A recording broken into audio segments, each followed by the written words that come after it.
Allah. Sami Allah. Allah. Jago ketawa. Saya serius ini. Sampai jam berapa? Doa sapu jagat. Sapu jagat di Indonesia disebut doa sapu jagat. Apa itu? Rabbana atina fid dunya hasanah wa fil akhirati hasanah wa qina adzabannar. Kalau doa ini Allah bagi ke kamu, aman dunia, aman akhirat. Ya. Ada orang di dunia dato. Ada orang di dunia dia punya rumah banglo, boom, mantap. Tapi di akhirat dia penghuni api neraka. Bukan begitu orang Islam.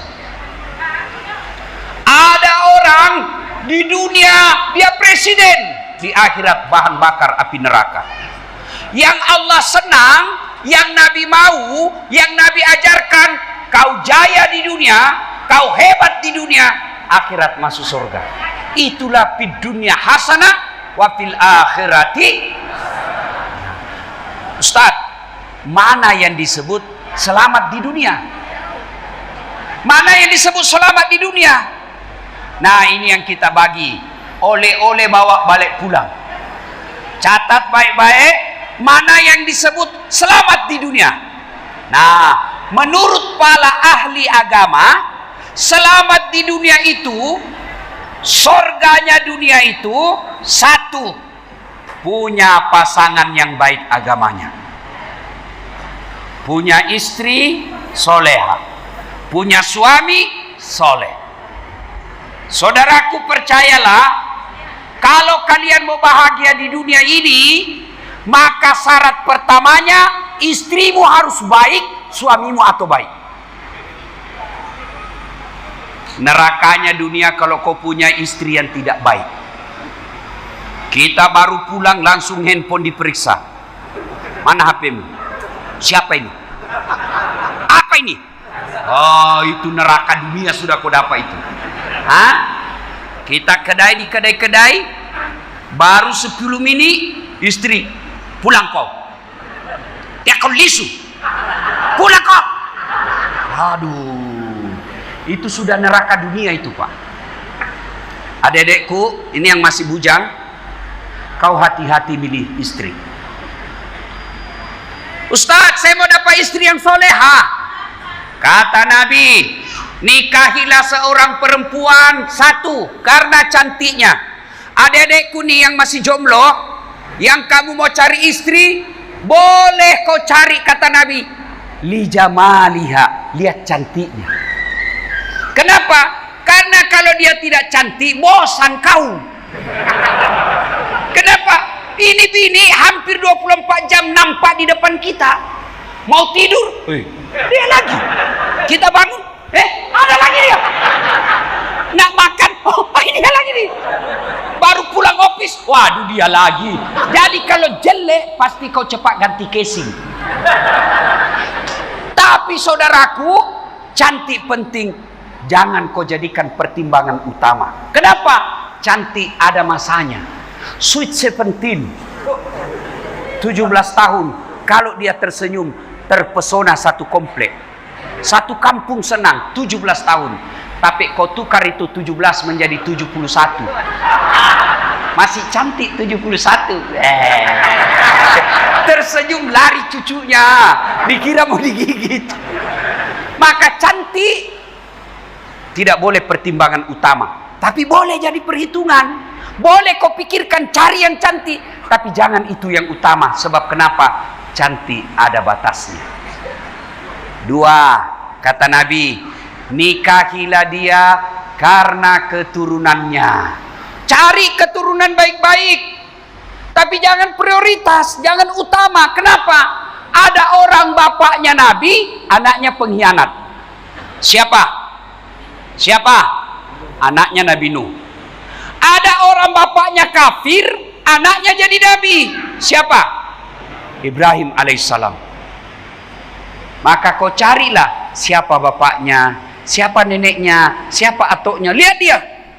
tapi tidak boleh jadi pertimbangan utama. Kenapa? Karena bisa jadi bapaknya beriman, anaknya tidak dapat hidayah. Begitu juga sebaliknya. Yang ketiga, kata Nabi, nikahilah dia karena kekayaannya. Boleh kau cantik cari orang kaya, boleh. Kata orang Bugis, komat bene ko sapak ko yorong kay mo nerima checking. Kau tahu kan artinya itu? Hah? Kalau kau cari bini, kau carilah yang ada, boleh kau tempati hidup. Tapi lelaki Bugis, jangan kau hina dirimu dengan bergantung kepada mertuamu. Sedikit-sedikit.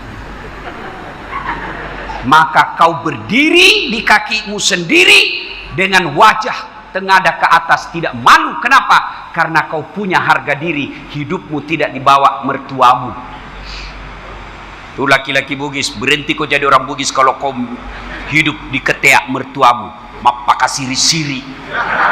Nah, hei, cari orang kaya, tapi tidak boleh prioritas. Kenapa? Dia kaya tapi 8 bersaudara. Habislah dibagi tuh warisan. Dan yang keempat, kata Nabi, nikahilah dia karena agamanya. Cantik, keturunan baik-baik, anak orang kaya, agama. Bertanya pelajar saya, Ustaz, kenapa agama nomor 4? Mestinya agama nomor 1. Betul, agama nomor 4. Tapi dia tidak titik di situ, dia koma. Ada penegasan oleh Nabi, utamakan agamanya, karena dengan agama kau dapat semuanya. Maka adik-adikku nih, kalau kau cari bini, cari yang baik agamanya. Karena ada orang cantik mukanya, sifatnya jelek. Ada lagi sifatnya bagus, mukanya hancur. Nggak tahu tengok dari mana dia cantik. Dari samping hancur, dari belakang lebih hancur lagi, dari depan hancur pula. Maka untuk mendapat perempuan, dialah cantik, dialah anak orang kaya, dia keturunan baik-baik, hafal Quran lagi. 100 perempuan belum tentu ada 1. Kalau kau tengok ada di batu 6 ini, cantik, keturunan baik-baik, anak orang kaya, hafal Quran, Dato ada tengok, tunjukkan ke saya juga masih mau. Iya kan? Maka kalau nak dapat istri yang baik, jangan sembarang pilih. Adik-adikku nih, kalian yang belum punya istri, carilah orang yang baik agamanya. Soal rezekimu nanti, Allah Maha Kaya. Bu, mau punya bahagia rumah tangga? Mau? Mau bahagia dalam hidupmu? Jadilah istri yang soleha. Macam mana istri yang soleha? 1, jangan pernah keluar rumah tanpa izin suamimu. Haram. Hei, hei, ini mentang-mentang suaminya sudah pensiun, sudah mulai pikun-pikun, keluar tak ada izin lagi sama suami. Wanita, perempuan keluar rumah tanpa izin suaminya, maka malaikat berdoa, Allah murka kepada perempuan ini. Maka kalau mau keluar rumah, izin sama suami. Bang, bolehkah aku ke rumah ibu saya? Kalau suamimu bilang, jangan dulu sekarang, sebab lagi gaduh di sana. Wajib ibu tinggal di rumah. Ditelepon oleh orang tuanya, kalau suaminya katakan tidak boleh, ibu wajib ikuti perintah suami. Kenapa? Setelah ijab kabul, setelah akad nikah, kewajiban orang tua pindah ke suami. Maka hormati suamimu. Sedikit gajinya, urusanmu. Jelek mukanya, suamimu. Kenapa kau pilih? Hei, jangan ketawa, saya serius ini. Suatu kali adalah datang melapor kepada Nabi. Kenapa? Dia punya jiran sakit ibunya. Datang jiran itu, kau pergi tengok ibumu, sakit ibumu. Mohon maaf, suami saya lagi pergi dan saya dilarang keluar sebelum dia pulang. Sakaratil maut, datang lagi jirannya. Kopi tengok mamakmu, sudah mau mati. Mohon maaf, suami saya belum pulang. Suami saya tidak boleh saya keluar tanpa suami saya balik. Akhirnya meninggal, dimakamkan. Datang lagi jirannya. Kau datang tengok itu jenazah ibumu terakhir kalinya. Apa kata ini? Saya mau, tapi suami saya belum datang. Saya dilarang keluar. Marah ini jirannya, pergi lapor sama Nabi. Ya Rasulullah, tetangga saya keterlaluan, jiran saya keterlaluan. Mulai sakit, sakaratil maut, sampai dimakamkan ibunya. Dia tidak datang, 3 kali aku datang dia. Nabi katakan, wah kenapa bisa begitu? Katanya dipesan suaminya yang lagi keluar cari nafkah. Jangan kau pernah keluar rumah sebelum saya pulang. Mendengar ini, apakah Nabi marah? Nabi bersabda, alhamdulillah, diampuni ibu yang wafat karena punya anak, istri yang taat terhadap suaminya. Allahu Akbar. Ada suamimu, istrimu begitu di rumah?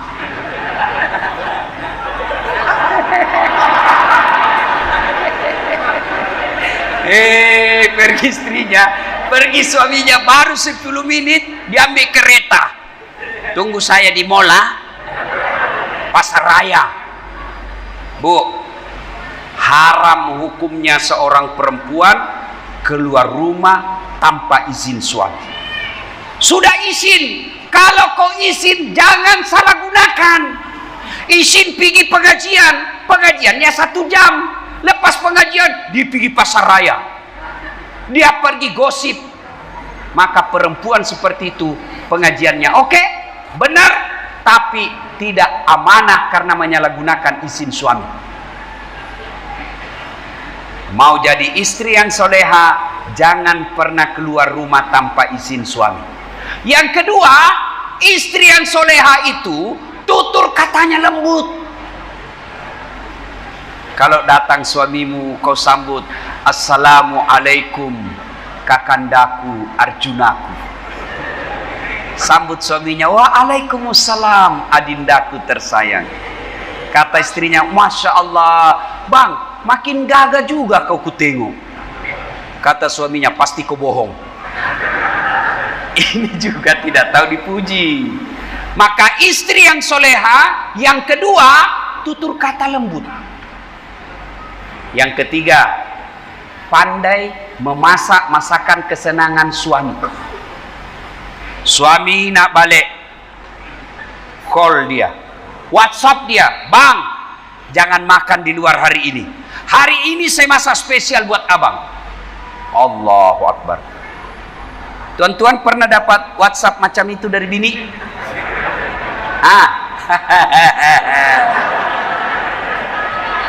Paling ke SMS, jangan lupa singgah beli minyak goreng. Jangan lupa singgah beli telur. Hoi, Pak, kalau binimu juga begitu, jangan juga kau marah. Saya pernah rasakan. Saya pergi ceramah, tiba-tiba WhatsAppnya mamanya Cek masuk. Dia bilang, mamanya Cek, Ustadz, sudah malam, habis pembalut. Tahu pembalut? Tuh yang kalau perempuan lagi datang bulan. Tahu kan Bu? Bungkus itu supaya tidak tembus, ya kan? Saya bilang, mati sudah saya ini. Waduh, Ustadz kondang beli pembalut. Saya masuk di kedai, saya berdoa mudah-mudahan tidak ada kenal saya. Mudah-mudahan tidak ada kenal saya. Begitu saya bayar, ada ibu-ibu datang, Ustadz beli pembalut. Saya balik lalu saya bilang, enggak apa-apa daripada saya yang hamil. Bayangkan kalau kita yang hamil, Pak. Mau rasakan hamil? Mau? You ambil kelapa dengan kulit-kulitnya, 1 biji saja kau kasih masuk di bajumu, kemana-mana bawa. Mau masuk tandas bawa juga. Ibu-ibu masih ingat waktu hamil? Masih? Enak? Enak enggak? Ibu selama hamil pernah tengkurap? Apa tengkurap? Tiarap? Pernah? hamil 7 bulan tengkurap. Macam perahu kena ombak. Iya toh? Berapa lama ibu tahan tidak tengkurap? Berapa? 9 bulan. Coba deh ibu-ibu kalau hamil, jalan aja susah.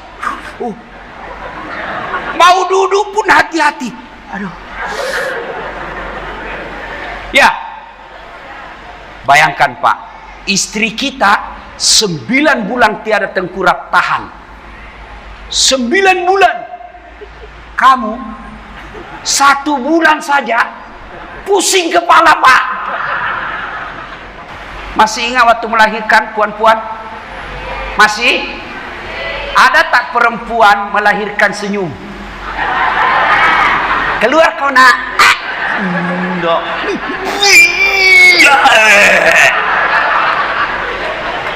Mengedeko. Iya toh? Iya bu? Waktu melahirkan tobat saya tidak mau lagi, saya hamil bang. Ampun, terakhir sudah ini bang. Tidak mau lagi saya. 5 bulan kemudian, hamil lagi. Yang ketiga, kata Umar, begitulah cara saya berterima kasih kepada istriku yang telah menyusui anakku. Ibu-ibu, masih ingat waktu menyusui? Apalagi waktu 7 bulan anaknya. Tumbuh giginya.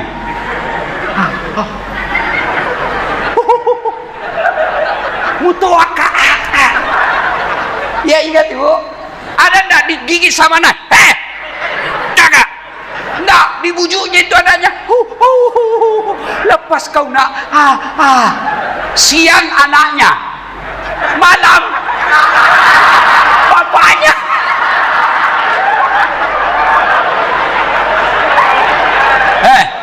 Maka saudaraku, nih para suami-suami, kalau istrimu ngomel, bayangkan susahnya melahirkan. Saya bu, waktu lihat istri saya, mama nyecek melahirkan, saya bilang begini, kalau ada suami yang kurang ajar sama istrinya, suruh tengok melahirkan perempuan. Coba deh itu perempuan kalau melahirkan, pilihannya hanya 2, setengah mati atau mati sekalian. Maka wanita, perempuan yang melahirkan lalu wafat, Allah ganjar dia kasih pahala seperti orang mati syahid. Maka muliakan istri. Kata Nabi, bukan bagian dari umatku suami yang tidak tahu memuliakan istrinya. Maka bapak-bapak nih, tuan-tuan, balik rumah, cintai istrimu. Dia suka ngomel Ustaz, memang begitu perempuan. Kalau dia tidak ngomel, hati-hati, bisa jadi dia sakit. Ini tukang ngomel semua ini. Macam mana binimu tidak ngomel? Gajimu cuma 2.000, sedikit, kebutuhan anak banyak, itulah dia bawa ngomel. Kalau kau mau istrimu tidak ngomel, kasih banyak uangmu, berhenti dia ngomel. Ibu juga jangan suka ngomel.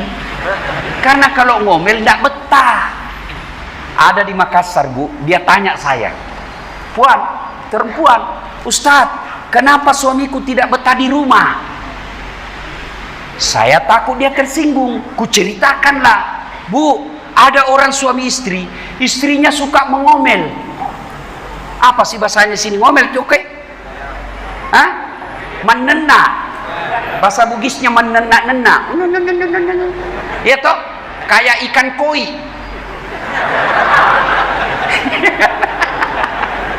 Lalu saya cerita, ini bininya suka marah-marah, ngomel. Suatu ketika suaminya bawa beli emas. Dibawa beli emas. Selepas beli emas, senang ini istrinya. Kata suaminya, dek, kita pergi lihat sumur tua ya. Dia bawa di kampungnya tengok sumur tua. Ini sumur sudah 400 tahun umurnya pak. Dalamnya 12 meter. Kata suaminya, dek, kau tengok ini sumur, ada ndak airnya? Ada bang, sikit saja. Kau tengok baik-baik. Ada, paling sampai sini. Dalam hati suaminya, berarti masih aman ini. Dekat-dekat mulut sumur, istrinya, dia dorong masuk sumur. Ngomel sudah kau di situ. Tak ku dengar juga ngomel kau. Suaminya di atas santai-santai. 1 jam kemudian, tiba-tiba dalam sumur Pak, ada makhluk keluar. Besar, tinggi, hitam. Kaget suaminya. Siapa kamu? Saya jin penunggu sumur ini. Saya sudah 400 tahun tenang-tenang dalam sumur ini. Ada perempuan ngomel aja kerjanya di dalam. Menenak-nenak saja kerjanya. Balik saya lari. Nggak tahan saya dengar romelnya ini. Maka mengerti sudah ibu ya. Jadi kalau suamimu tidak betah di rumah, pasti sebabnya ngomel. Pun kalau istri ngomel di rumah Pak, resepnya sabar. Sabar. Tidak ada rumah tangga yang tidak ada masalahnya. Semua orang punya masalah rumah tangga. Semua rumah tangga ada soalannya. Mulai datuk kah dia, perdana menteri kah dia, orang kaya kah dia, pasti ada masalahnya. Nih. Kau kira saya tidak ada masalah rumah tangga? Allahu Akbar. Istriku selalu kutinggal, kasihan. Hampir tidak pernah di rumah. Belum lagi sekarang masalah soalan saya paling besar, Datuk. Banyak janda-janda curhat. Waduh, modus. Ustadz, bagi saya doa-doa penenang hati. Suami saya baru meninggal. Saya bagilah doa-doa dan amalan-amalan supaya tenang. Lama-lama dia bilang, Ustadz, maukah Ustadz menjadi imam dalam hidupku? Saya bilang, mohon maaf, saya bukan imam, saya penceramah. Dia kirim stiker-stiker. Allahu Akbar. Coba, ada orang dalam rumah tangga, sudah 2 kasihan anaknya, tak punya rumah, dia masih kontrak-kontrak. Ada lagi belum menikah sudah punya rumah, tapi apa soalan rumah tangganya? Tidak ada anaknya. Ada orang sampai duitnya juta-juta habis, untuk apa? Punya anak, tapi Allah tidak bagi. Ada lagi punya anak, rumah ada, kereta bagus, apa soalannya? Istrinya curang, tidak setia. Maka semua orang punya masalah rumah tangga.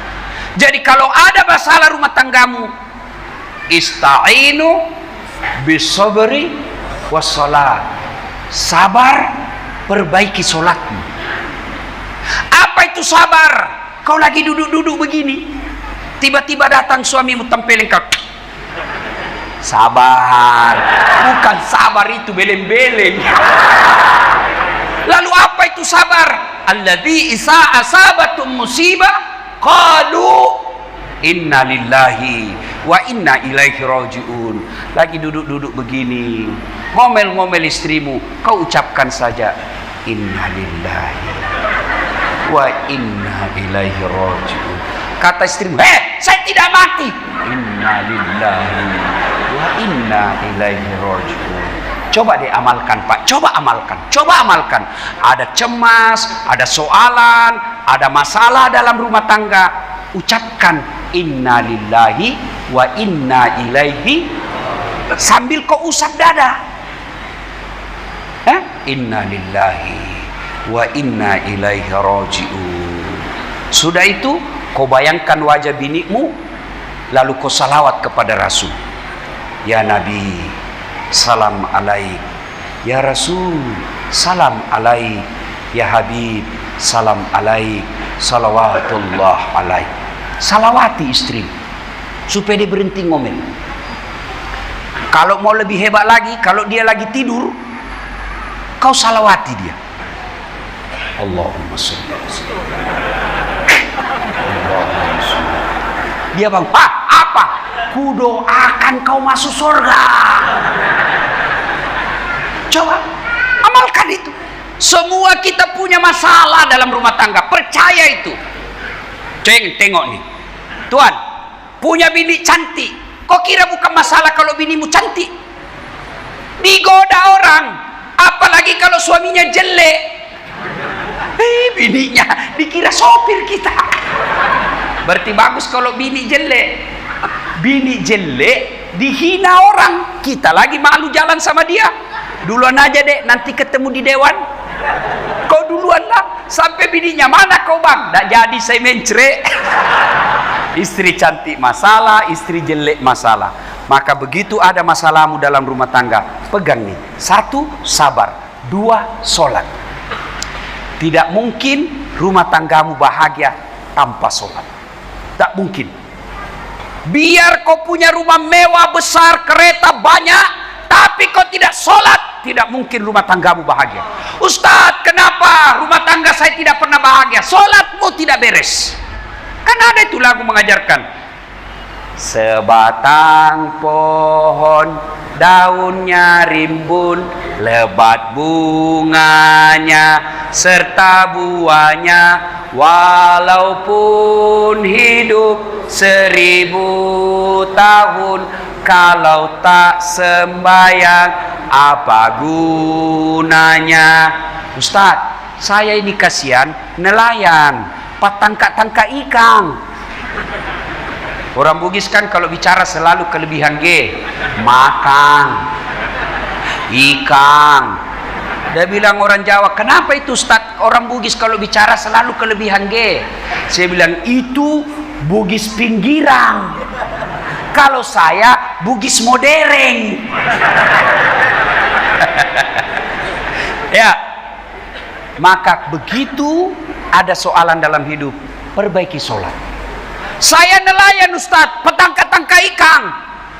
Gimana caranya? Kau sholatlah di perahumu. Tapi perahu saya kecil, tak payah kau berdiri. Duduk saja, karena kalau kau berdiri kena ombak jatuh. Jadi macam mana? Kau duduk lagi. Mana kiblat? Kasih hadap. Misalnya di sana matahari terbenam, kau hadapkan perahumu ke sana. Allahu Akbar. Ternyata perahu goyang. Kau tak payah juga goyang begini. Agapi. Ustadz, macam mana saya mau sholat? Kenapa? Saya sakit gigi. Kau sholat sakit gigi lah. Allah. Ya kena Allah tahu kau lagi sakit gigi. Ustadz, saya kasihan tidak bisa kena air, sakit saya. Kau tayamum. Tahu juga tayamum? Kau sini ya, kacamata. Aku bagi kau hadiah. Cepat sini kacamata anak budak-budak nih. Sini kau. Cepat. Siapa kau punya nama? Faiz. Rafi. Rafi. Siapa? Rafi. Rafi. Oke, Rafi. Macam mana tayamum? Kau prakteklah. Berniat. Berniat. Apa lagi? Sapu dabu ke tangan. Yang cepat, yang betul. Macam mana dulu? Mana dulu? Berniat. Terus Sapukan debu ke tangan, ke lengan. Apa lagi? Ke muka. Apa lagi? Tertib. Apa lagi? Itu. Itulah namanya tidak tertib. Sebab kau bilang tangan dulu baru ke muka. Muka dulu baru tangan. Itu namanya tertib. You tahu tertib, mendahulukan yang dahulu, membelakangkan yang belakang. Itu tertib. Semua rukun ibadah pasti ada tertibnya. Kau kasih naik bajumu. Bukan itu.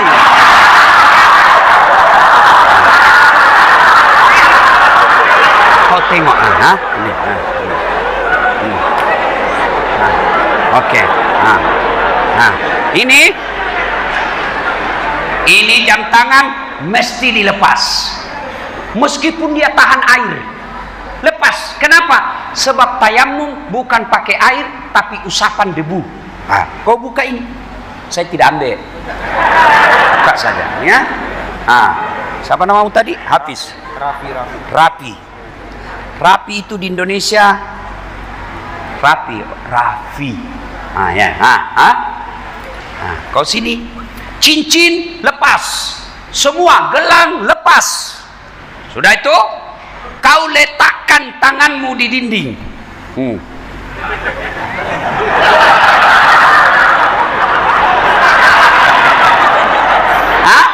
Ini kalau di dinding. Kalau kau jumpa pasir, tanah, kau di tengah hutan, tak ada dinding kan? Kau pakai tanah. Sudah itu, angkat, tepukkan tanganmu. Kalau pasir, Kenapa begini Ustaz? Sebab kau anak usap wajah. Kalau kau tidak tepu, ada pasir masuk matamu, tidak jadi kau sholat. Aduh. Itu maknanya tepuk dulu. Karena ini di dinding, rapi, kau macam ini. Sudah itu buka kacamata, lepas. Usap semua wajah. Satu kali sudah sah. Selepas itu letak lagi. Macam ini cara. Tengok. Ini. Ini atas. Macam ini. Usap. Lipat siku. Ini mesti dilipat. Sebab ini ada keriput. Lepas tu macam ini. Naik. Kanan lagi bawa. Lipat lagi. Selesai. Repot ini Ustaz. Sudah kau begini sajalah. Selesai. Tak payah kau begini.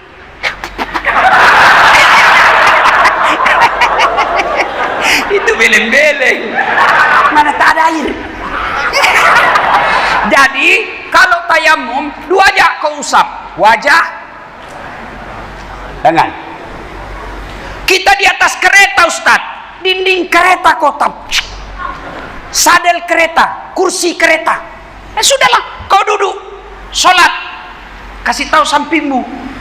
Kau jangan ganggu saya. Saya lagi sholat. Sudahlah. Allah Akbar. Ruku, kepala tengah goyang. Allah Akbar.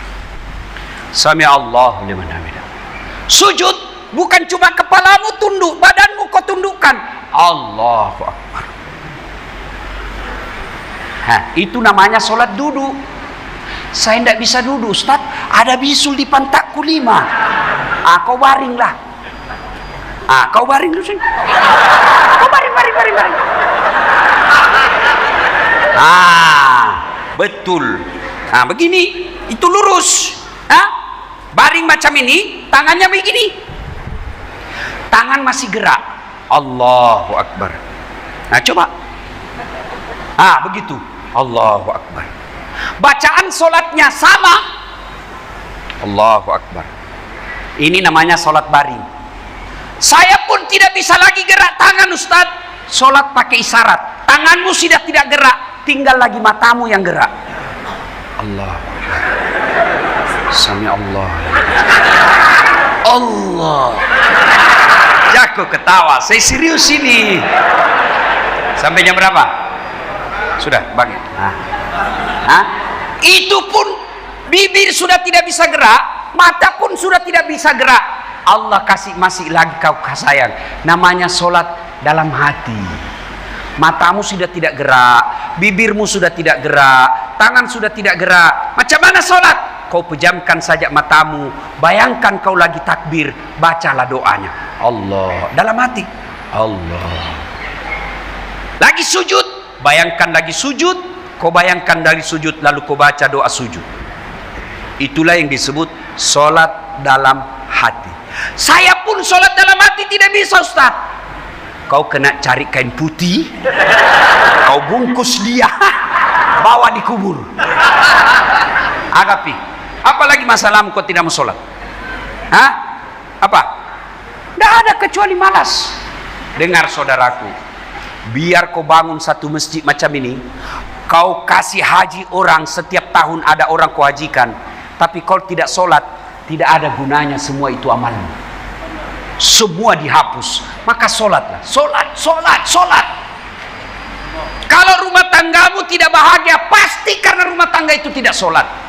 Kalau kau miskin tapi solat, kalau kau tidak bisa naik haji, anakmu nanti yang hajikan kamu. Tapi kalau kau miskin, tidak juga solat, anakmu pun biasanya jadi miskin juga. Solat. Habis. Tapi, kau dapat hadiah lah. 2 lampak. Ya sudah. Foto dulu, foto.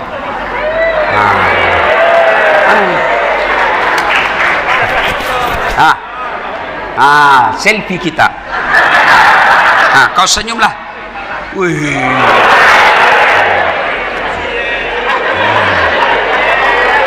Nah, kira. Nah, woi salim dulu. Ya. Yang kedua, tadi itu fid dunya hasanah, punya istri yang baik, punya suami yang baik. Yang kedua, punya anak yang baik. Bu, anak ini masa depan kita. Anak ini kekayaan dunia akhirat. Semua harta bakal tinggal. Tapi anak yang soleh dan soleha, meskipun kita sudah dikubur, dia berdoa setiap selesai sholat. Allahumma gfirli wali walidayya warhamhuma kama rabbayani shaghira. Macam mana mendidik anak? Boleh kau baca buku dari London, kau baca buku dari Amerika, tapi sesat kalau kau tak buka Quran. Mana pedoman Quran dalam mendidik anak? Ada surah Luqman. Buka surah Luqman ayat 14 dan seterusnya. Allah ajarkan di situ, ya bunayya, wahai anakku, la tusyrik billah, jangan kau serikatkan Allah. Berarti pertama kau ajarkan anakmu, la ilaha illallah Muhammad Rasulullah. Macam mana perkenalkan tauhid ke anak? Lagu. Di Indonesia dulu waktu saya kecil ada lagu macam ini. Topi saya bundar, bundar topi saya. Kalau tidak bundar, bukan topi saya. Ganti. Tuhan saya Allah, Allah Tuhan saya. Kalau bukan Allah, bukan Tuhan saya. Itu lagu la ilaha illallah Muhammad Rasulullah. Ajarkan lagu. Saya mau tanya, berapa anaknya Nabi?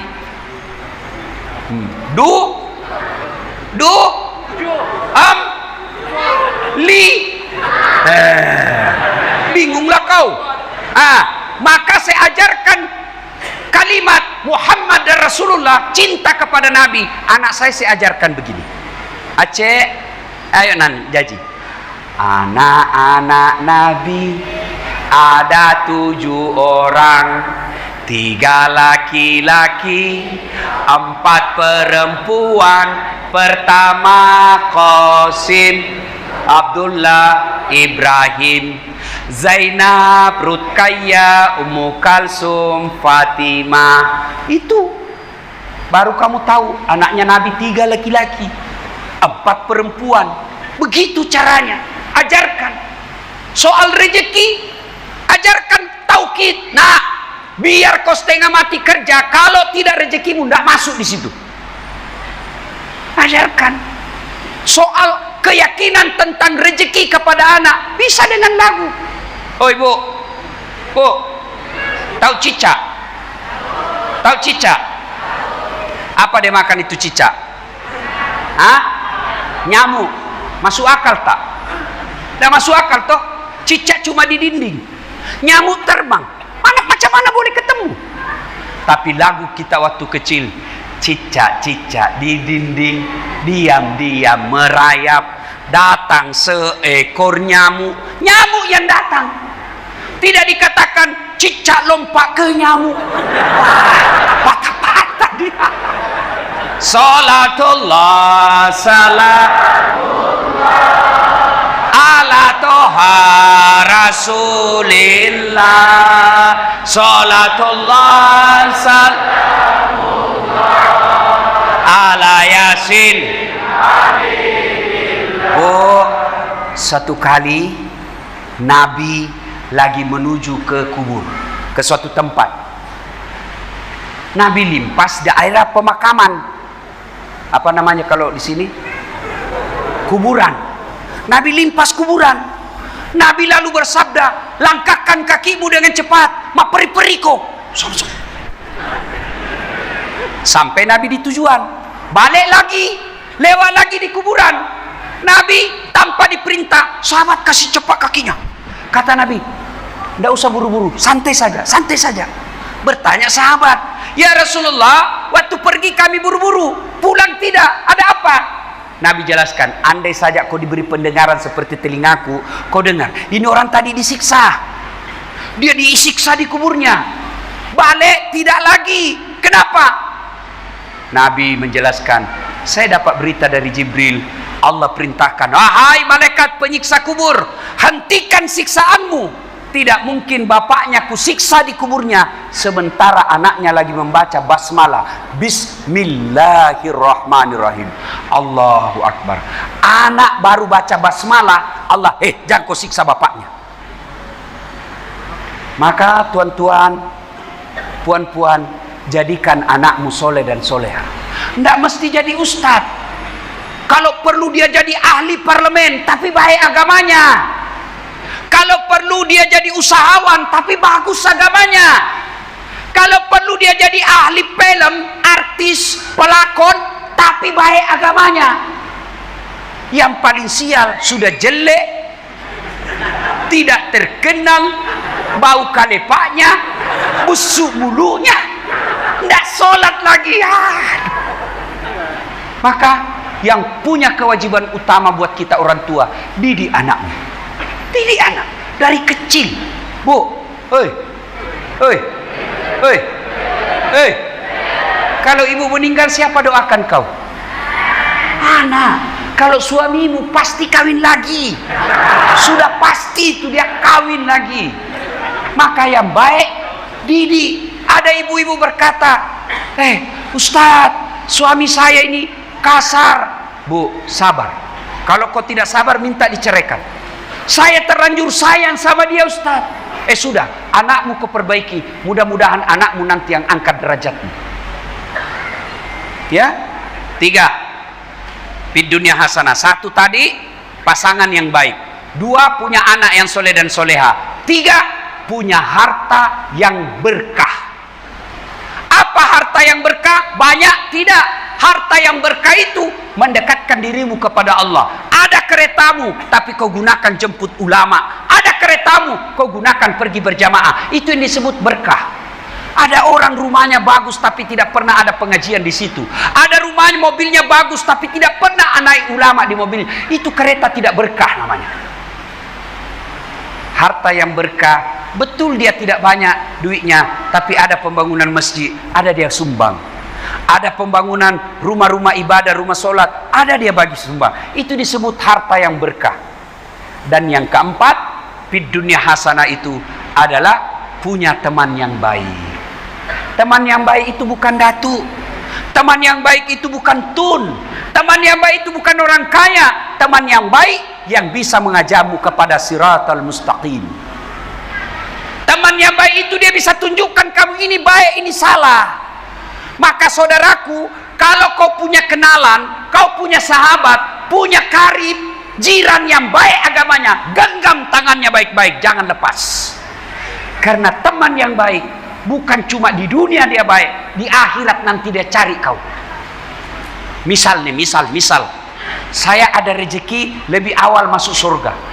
Allah berfirman, das'at, silakan kau masuk surga. Masuklah saya.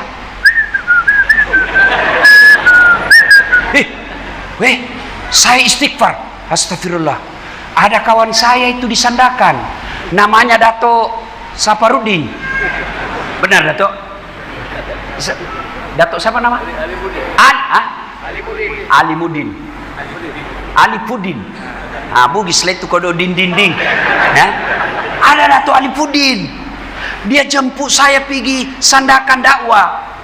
Orang banyak dengar dakwah saya sebab dia jemput saya. Tak enak rasanya kalau saya belum masuk bareng dia. Mana dia Tuhan? Tuhan berfirman, banyak perkaranya dia di neraka. Ada masalahnya dia. Ya Allah, saya tidak enak masuk surga kalau tak ada datuk tu. Lalu Allah perintah malaikat, kau ambil itu kawannya si Das'at.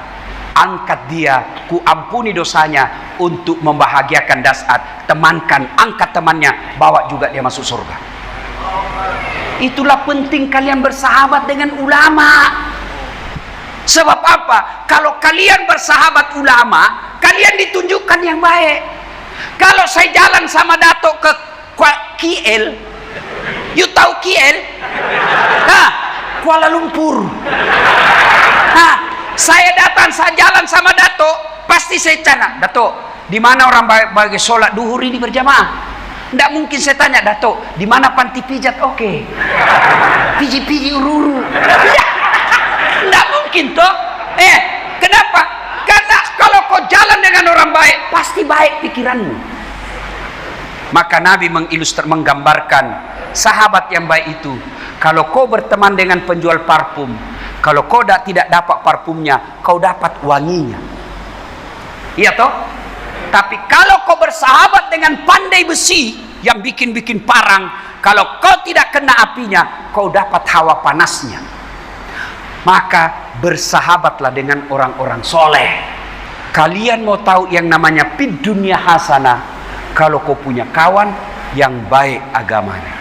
Kau kawan dengan ahli parlemen, percaya pasti ada hilang jabatannya. Kau sahabat dengan ketua menteri, tidak mungkin sampai mati dia ketua menteri. Tapi kalau kau bersahabat dengan orang yang baik agamanya, dia akan temani kamu dunia sampai akhirat. Tuan-puan yang saya hormati, inilah makna doa di dunia hasanah, keselamatan di dunia. Punya istri yang baik atau suami yang baik, punya anak yang soleh dan soleha, punya harta yang berkah, dan yang keempat, punya teman yang baik agamanya. Mudah-mudahan ada manfaat. Insya Allah lain waktu dan kesempatan kita akan lanjutkan.